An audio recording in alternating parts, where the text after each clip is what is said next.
여러분들 역사 문제를 언급했는데요. 이제 그 고고학과 관련된 문제는 여러분들이 꼭 한번 읽어보시기 바랍니다. 강의 안에 지금 여리고 문제와 또 아이성 문제, 또 하솔 문제 여러분들이 꼭 읽고 이해하고 넘어가 주시면 좋겠고요. 그 다음에 이제 여호수아서를 보는 관점 굉장히 중요합니다. 그죠? 여호수아서에는 정복전쟁과 땅 분배가 이렇게 빠른 시일 내에 완성된 것처럼 그렇게 기록된 부분이 있죠. 그리고 또 장기간에 걸쳐서 정복전쟁이 이루어졌구나 하는 인상을 주는 본문들, 그리고 또 땅 분배도 마찬가지 이제 그렇게 이렇게 완결된 것처럼 서술하는 내용과 또 그렇지 않은 본문, 이 두 사이에 긴장이 있는 것처럼 보이는데요. 이것을 이해하는 것은 여호수아서를 이해하는 데 굉장히 중요한 내용이라고 할 수가 있습니다. 그래서 그것을 여러분들이 꼭 잘 읽고 소화를 해 주시기 바라고요. 여러분들이 강의한 중에 이제 43페이지에 보시면 제가 그 여호수아서 15장 아마 여호수아서 15장 15절로 19절의 내용과 그 다음에 사사기 1장 11절로 15절의 내용을 비교해 놓은 것을 보시게 될 것입니다. 그게 이제 드빌 지역 네게브 땅으로 떠나는 내용, 이런 내용들이 이제 거기에 기록이 되어 있는데, 이제 본문을 비교해 보면은 그 두 본문이 거의 동일합니다. 거의 동일합니다. 그런데 이제 궁금한 점은 뭐냐면은 여호수아서 15장의 내용은 분명히 여호수아가 살아 있을 때를 배경으로 하고 있는 거죠, 그렇죠? 그러나 이제 사사기 1장에 나오는 내용은 분명히 이제 여호수아가 죽고 난 다음의 내용이에요. 왜냐하면 사사기 1장은 여호수아가 죽고 난 다음에 이렇게 이제 시작되기 때문에 그렇게 우리가 이해를 하게 되거든요. 이제 그러면 이제 이렇게 한 곳에는 이 동일한 내용이 어떻게 한 곳에는 여호수아가 살아 있을 때 다른 곳에서는 여호수아가 죽고 난 다음에 이렇게 기록될 수가 있는가? 이게 이제 궁금한 점인데, 여기서 이제 자세한 내용은 제가 설명을 안 하겠습니다만, 여기서 이제 이 사사기서나 여호수아의 기록 방식에 대한 이해를 우리가 다시 새롭게 하게 되는 것이죠. 그러니까 이 여호수아서나 사사기가 반드시 꼭 이 모든 내용들이 연대기적인 순서에 의해서 차근차근 순서대로 기록된 것은 아니다. 이거를 여러분들이 기억할 필요가 있습니다.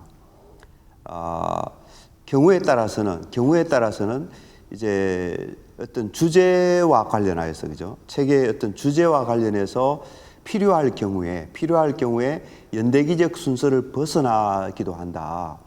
그러니까 저자가 혼돈을 내서 그런 것도 아니고, 또 저자가 역사적인 어떤 자료들을, 역사적인 어떤 그 사실관계를 잘 몰라서 그렇게 실수로 한 일이 아닌 거죠. 저자는 분명히 그것을 잘 알고 있었지만, 그러나 성경책의 의도 자체가 단순히 역사적 사실을 시간적 순서로 이렇게 차례대로 전하는 데만 목적이 있는 게 아니죠.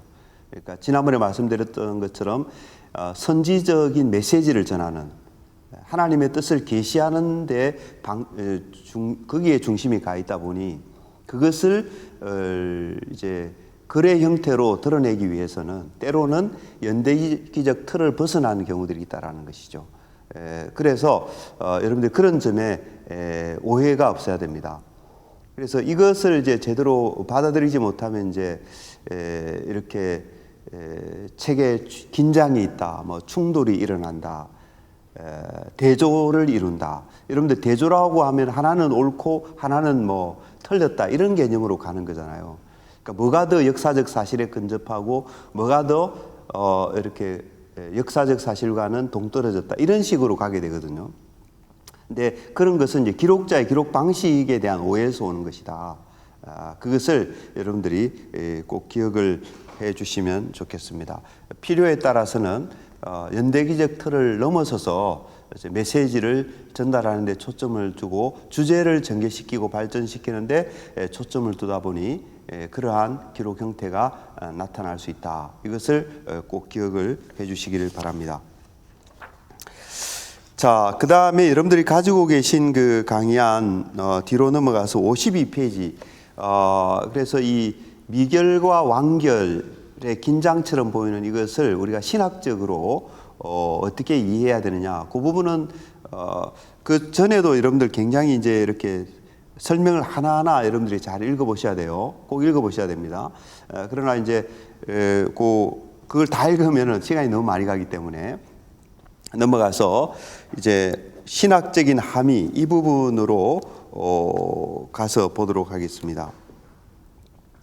자, 이렇게 긴장 어떤 곳에서는 완성된 것처럼 또 어떤 곳에서는 그것이 장기간에 걸쳐서 이루어진 것처럼 이렇게 기록된 이유가 무엇이었을까 하는 것이죠. 분명히 여호수아가 수행했던 그 초기 정복 전쟁은 성공적인 것이었습니다. 그래서 이스라엘 백성들은 성공적으로 가나안 땅에 들어갈 수 있었으며 이 토착민들과의 관계에서 월등히 우위를 초기 정복 전쟁을 통해서 그런 승기를 잡았다 이렇게 말할 수가 있습니다. 따라서 이제 땅을 분배할 여건이 잘 마련되었고 또 유다 지파가 가장 앞장서서 이제 땅을 분배하는 일을 하게 되는 것이죠. 아직도 이제 남아있는 그 소위 말하는 요새들, 그죠? 가나안의 요새들과 어떤 도시 국가들이 있었지만은 이제 이 남아있는 그 지파들과 또 남아있는 이 도시들과 이런 것들은 어떻게 이제 여러 지파들이 12지파들이 그렇죠? 각각 개별적으로 이제 자기들이 분배받은 땅에서 개별적으로 전쟁을 수행하면 되겠죠, 그죠? 그래서 우리가 중요한 건 뭐냐면 이 초기 정복 전쟁에서의 승리, 그건 굉장한 승리였고 엄청난 승리였고 하나님의 능력으로 이루어진 승리였겠죠, 그죠? 그래서 초기 정복 전쟁의 승리, 그러니까 하솔 같은 경우에는요 정복함을 당하고 나서 나중에 시간을 흘러가면서 거기에 가난한 사람들이 들어와가지고 다시 또 하솔이 세워지고 이랬거든요. 그래서 사사 드보라 시대 때 그때 비로소 완전히 파괴되는 그런 거거든요. 그래서 제가 초기 정복 전쟁이라 그런 말을 하는 것입니다. 그러니까 초기 정복 전쟁에 있어서는 이 전쟁이 분명히 이제 성공적이었고요. 그것은 단회적인 하나의 사건으로만 끝나는 것이 아니라 이 초기 정복 전쟁의 승리는 사실은 앞으로 다가올 궁극적인 승리를 이렇게 예견케 만들어 주는 거예요. 궁극적인 승리는 우리가 적어도 구약에서 보면은 다윗 솔로몬 시대라고 볼 수 있죠, 그죠?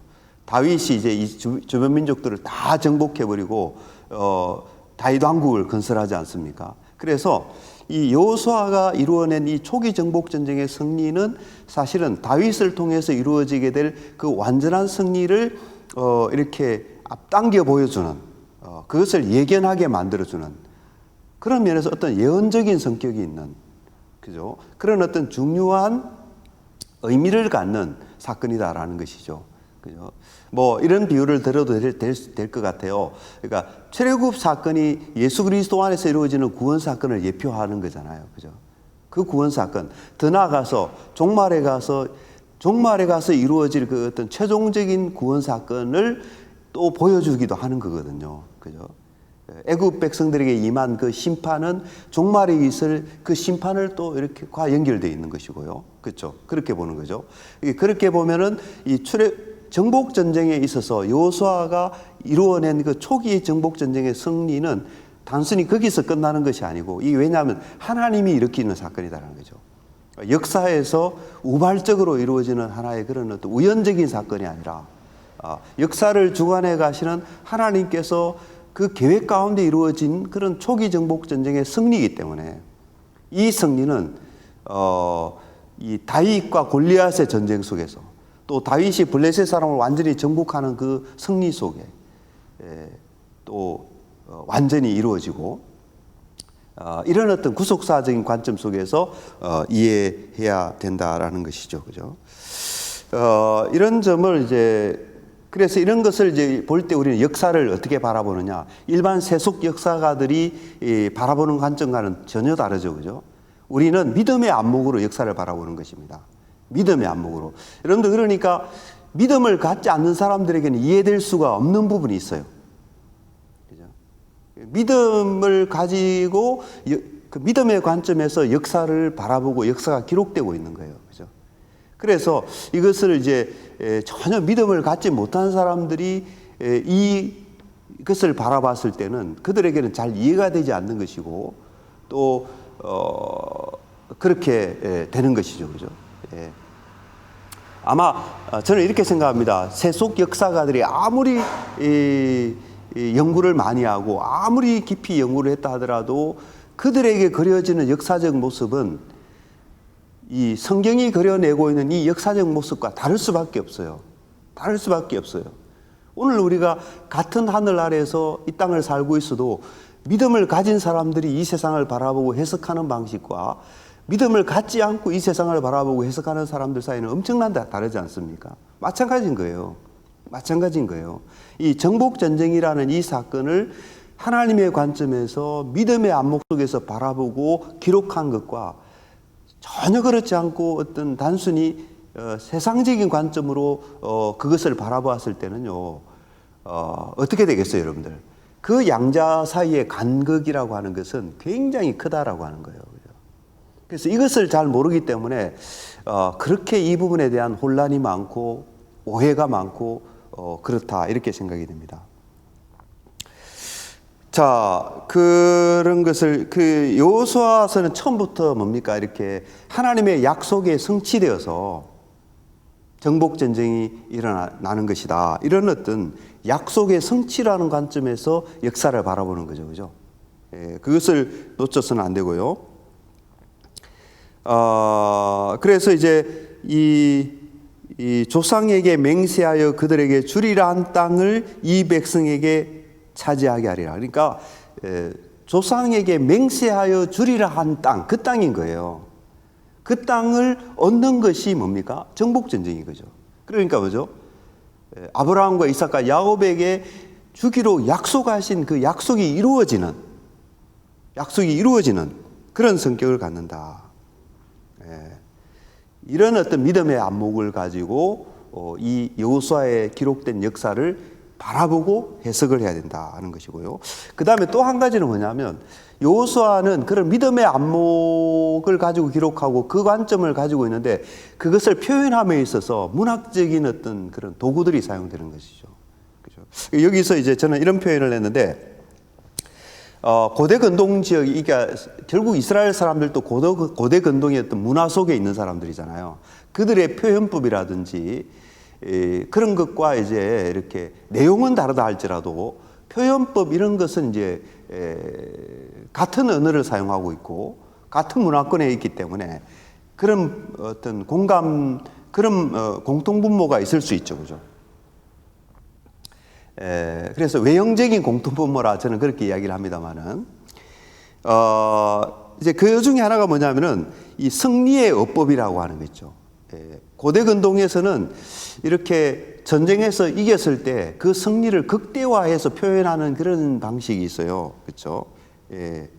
그런 방식이 있는데 이제 여러분들 여호수아서 11장에 가서 보면은 여호수아와 그 군대들이 모든 가나안 주민들을 다 쳐서 멸했다. 한 사람도 남기지 아니했다. 이렇게 모든 그런 어떤 표현들이 계속 반복해서 나타나는 경우가 있어요. 그런데 여러분들 이것이 바로 문자 그대로 받아들이면 안 된다는 것입니다. 우리가 이것은 하나의 관례적인 표현이다. 특히 전쟁의 맥락에서, 그죠? 적군들과 싸워서 전쟁을 했을 때 그 승리를 이제 이렇게 승리를 선포하는 맥락에서 나타나는 관례적인 표현이라는 것을 우리가 이제 기억할 필요가 있어요. 왜 그렇게 말할 수 있는가 하면 이제 그 맥락 속에서 말이죠. 한 사람도 남기지 않았더라. 모든 가나안 주민들을 다 이렇게 멸하였더라. 이 표현 중간중간에 어떤 표현들이 나타나는가 하면요. 간을 이렇게 이런 표현이 나타나요. 그들 중에 도망한 자들이 자기들의 요새 속에 숨어 들어가서 피신했더라. 이런 표현이 섞여서 있어요. 그건 뭘 말해주는 겁니까? 그 모든 사람들이 다 죽었다라고 기록하고 있지만 동시에 도망하고 또 그들에게 파괴되지 않는 요새들도 남아 있었고 그렇다라고 하는 것을 성경이 또 우리에게 같이 동시에 알려주고 있다는 거예요. 그렇죠? 알려주고 있다는 거예요. 그래서 이러한 기록 모습 속에서 우리는 뭘 알 수 있나요? 아, 이것은 이렇게 문자 그대로 뭐 이렇게 정말 개미 새끼 한 마리 남지 않을 정도로, 그죠? 개미 새끼 한 마리 남지 않을 정도로 전부 다 청소하듯이 했다. 그런 건 아니라는 거예요. 이거는 그 표현이 관례적인 표현이었다. 이것을 여러분들이 이해할 필요가 있다라는 것입니다. 그 다음에 이제 또 중요한 표현이 이제 이거는 브루스 왈트케가 이제 한 말인데요. 여러분들 53페이지 중간쯤에 가서 보시면 이런 말이 있어요. 성취의 연속체, 그죠? 그러니까 성취가 여기서부터 시작합니다. 여기서부터 성취가 시작해요. 여기서 성취가 이제 쭉 계속 이어져 가서 최초의 성취, 그 다음에 마지막 성취 여기 있을 거 아니에요, 그죠? 이 성취의 연속체 속에서 그 중간에 어느 시점에 나타나는 성취, 이게 뭐 여호수아의 정복 전쟁일 수도 있고, 뭐 다윗과 골리앗의 싸움에서 다윗의 승리일 수 있고, 그렇죠, 여러분들, 그죠? 그렇습니다. 그래서 이 성취의 연속체 속에 나타나는 그 한 지점, 이 지점에서 어떻게 말할 수 있나요? 하나님께서 자신의 약속을 이루셨다라고 말할 수 있어요, 그죠? 이루셨다라고 말할 수 있어요. 그리고 이 성취는 어떻게 됩니까? 궁극적으로 일어날 그 성취의 일부인 거죠, 그죠? 예. 궁극적으로 일어날 성취의 일부이기 때문에 이 성취를 두고 하나님께서 약속을 성취하셨다라고 말할 수 있는 거예요, 그죠? 그렇죠? 그런 어떤 측면을, 그러니까 아까 이제 마치 정복 전쟁이 끝난 것처럼 이야기한 그 본문들이 있잖아요. 그런 본문을 이 다윗 시대에 이루어질 최종적인 승리, 아니면 예수 그리스도에게서 이루어질 최종적인 승리, 그것을 바라보는 승리이기 때문에 그 관점 속에서 정복 전쟁이 마치 종결된 것처럼, 그죠? 이미 완성된 것처럼 그렇게 바라보는 시각, 그게 뭐예요? 선지자적인 시각이다.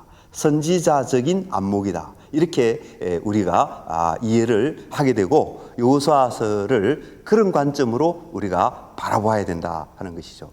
그러니까 세속 역사가들은 이런 걸 공감하지 못하잖아요. 그러니까 이 기록이 잘못된 기록이다, 이 기록은 사실과 다르다, 이런 식으로 접근하게 되는데 그게 참 많이 괴리가 있는 것 같아요, 그죠? 괴리가 있습니다, 그죠?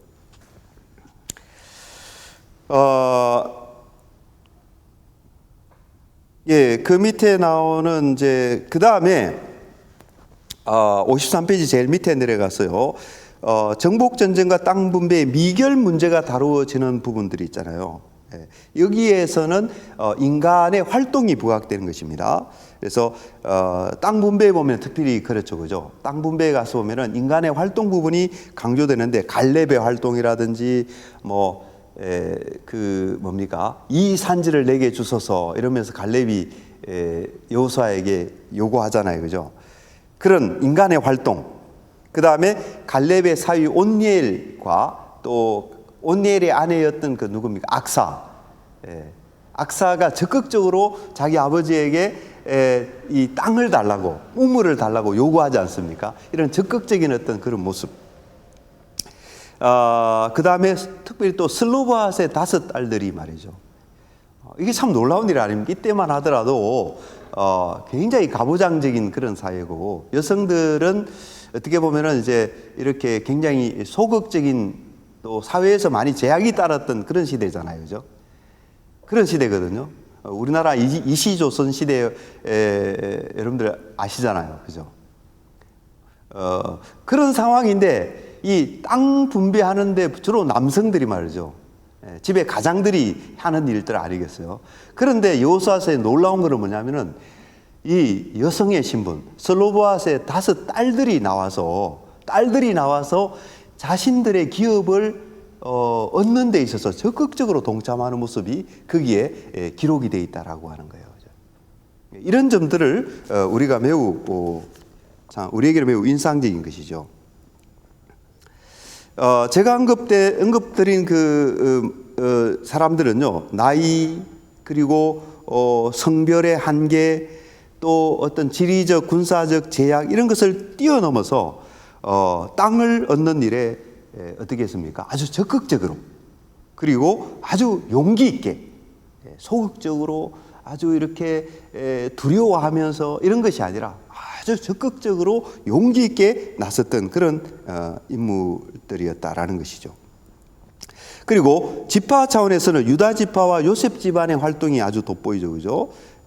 그런 점들을 자, 왜 이 이야기들이 이 땅 분배하는 단락에서, 그죠? 여러분들 생각해 보셔야 됩니다. 왜 땅 분배하는 단락에서 간간히 또 종종 이런 어떤 인간의 적극적인 행위들이 이렇게 묘사되고 있을까? 묘사되고 있을까? 그 이유를 생각해 봐야 됩니다. 저는 이렇게 생각합니다. 바로 인간의 어떤 적극적인 활동이 중요하다라고 하는 것을 성경 저자는 우리에게 보여주고 있다라는 거예요. 그런 점. 그러니까 땅은 분명히 하나님께서 자기 백성에게 나누어 주시는 은혜의 선물인 거예요. 은혜는 그냥 값없이 받는 거잖아요, 여러분들. 그렇죠? 그런데 값없이 받는 거라고 해서 가만히 앉아서 그것을 얻느냐? 그것은 결코 아니다라는 것입니다. 가만히 앉아서 얻는 것이 아니고 은혜로 주는 그 선물이지만 그 가운데서 인간은 적극적으로 나서서 이렇게 용기 있게 나서서 또 참여하는 이런 어떤 것도 같이 있는 것이다. 이것을 우리가 잊지 말고 꼭 기억을 해야 된다라는 것이죠. 그래서 은혜로 받는 선물이지만 결국 인간은 소극적이거나 수동적이어서는 안 된다. 만약에 이제 소극적이고 수동적이면 어떻게 됩니까? 정복 전쟁은 장기화될 수밖에 없는 거죠. 그렇지 않겠습니까, 여러분들? 수동적으로 가만히 있다면 기업을 분배받는 일에 있어서 당연히 뒤처질 수밖에 없고, 당연히 기업을 얻는 일에 있어서 많은 불이익을 당할 수밖에 없는 것이죠. 그렇죠? 그렇지 않습니까? 그래서 하나님이 은혜로 다 주시는 승리이고, 하나님이 선물로 나누어 주시는 땅이지만 여호수아서는 동시에 뭘 강조하고 있는 거예요? 이스라엘 백성들이 적극적으로 나가서 전쟁에 참여하고 또 땅을 분배하는 일에도 그것을 이렇게 능동적으로 용기 있게 하는 그런 부분을 동시에 강조하고 있다. 이것을 잊지 말아야 되는 것이죠. 그래서 이 정복 전쟁과 이 땅 분배에 있어서 여러분들 우리가 잘 아는 말이죠. 하나님의 절대 주권, 그죠? 놓치면 안 되죠, 그죠? 하나님의 절대 주권이라고 하는 이 중요한 신학적인 가르침, 그죠? 그리고 인간의 책임성 이것이 같이 가는 것이다. 같이 가는 것이다. 이것을 우리가 배우게 되는 것입니다. 자, 여러분들, 저는 이런 것이 바로 이제 신약 성경이 가르치는 원리하고 똑같다고 봐요. 신약 성경이 가르치는 하나님 나라의 원리와 똑같다라고 봅니다. 그죠? 예수님께서 제자들에게 이렇게 말씀하셨지 않습니까? 마태복음 11장 12절에 보면은 세례 요한의 때로부터 지금까지 천국은 어떻게 돼요? 천국은 침노를 당하나니 침노하는 자는 빼앗느니라. 그죠? 이 말씀은 천국이 우리에게 하나님의 주권적인 어떤 그 뜻에 따라서 하나님의 은혜로 우리에게 주어지는 것이지만, 그러나 그 가운데서 수반되는 현상이 뭐라는 거예요? 하나님의 나라가 우리 가운데 임할 때 수반되는 현상이, 우리는 잠자고 있고, 우리는 아무 일도 안 하고, 우리는 소극적이고, 우리는 가만히 있고, 그래도 저절로 이루어진다. 그거는 아닌 거예요. 그거는 하나님의 은혜에 대한 오해인 것입니다. 그래서 은혜가 임할 때 나타나는 일은 뭡니까? 우리가 적극적으로 거기에 동참하게 되고, 거기에 능동적으로 거기에 관여되어지는 일이다라는 거예요. 그래서 침노하는 현상이 은혜로 임하는 하나님의 나라, 그죠? 값없이 주어지는 하나님의 나라, 그것이지만 그러나 동시에 그 가운데서 침노하고 적극적으로 거기에 이렇게 행동하고 이런 것들이 같이 가는 것이다. 이것을 우리가 잊지 말아야 되는 거예요. 그죠? 우리가 교회가 부흥될 때도 하나님의 은혜로 부흥했습니다, 이런 얘기를 하지 않습니까? 당연히 그렇죠. 하나님의 은혜가 없으면 어떻게 부흥됩니까? 복음이 전파되고 확산되는 것도 그렇죠. 하나님의 은혜가 아닌데, 성령의 역사가 아닌데 어떻게 복음이 전파되겠어요? 그죠? 당연히 하나님 하시는 일입니다. 그러나 여러분들 잊지 말아야 될 것은 뭐냐면, 교회가 부흥되고 교회가 확장될 때 뭡니까? 사역자들이 엄청나게 열심히 일하는 거예요. 엄청나게 말씀 준비하고 엄청나게 성도들을 위해서 기도하고 엄청나게 성도들을 돌아보고 그런 일이 같이 가는 거예요. 그리고 복음이 능력 있게 확산될 때도 뭡니까? 주의 종들이 말입니다. 밤잠을 자지 못하고, 여러분들 사도 바울 아시잖아요. 사도 바울이 어떻게 했는지. 그걸 한 면만 보면은 야, 인간의 노력을 강조하게 되겠죠. 그죠? 그러나 그렇지 않죠. 그게 하나님의 은혜인 거예요. 그게 하나님의 은혜. 그죠? 그래서 이 천국이 임할 때도 은혜로 주어지는 측면과 우리가 이렇게 침노하는 이런 노력들이 같이 간다라고 하는 것을 우리가 잊지 말고 말이죠. 은혜가 임할수록 우리는 더 적극적으로 가게 된다. 여러분들 죄를 회개하는 것도 마찬가지잖아요. 어떤 사람이 죄를 회개합니까? 하나님의 나라가 임하는 사람이니까 죄를 회개하는 거죠. 빛이 임하니까 어둠이 드러나는 거 아니에요. 그죠? 그런 겁니다. 그러니까 은혜가 임하면 당연히 어떻게 되죠? 회개하게 되는 것이죠. 그죠? 엄청나게 회개를 하게 되는 것이죠. 통회 자복하게 되는 것이죠. 이게 뭡니까? 침노하는 현상 중에 하나인 거죠. 침노하는 현상 중에. 그렇죠? 예.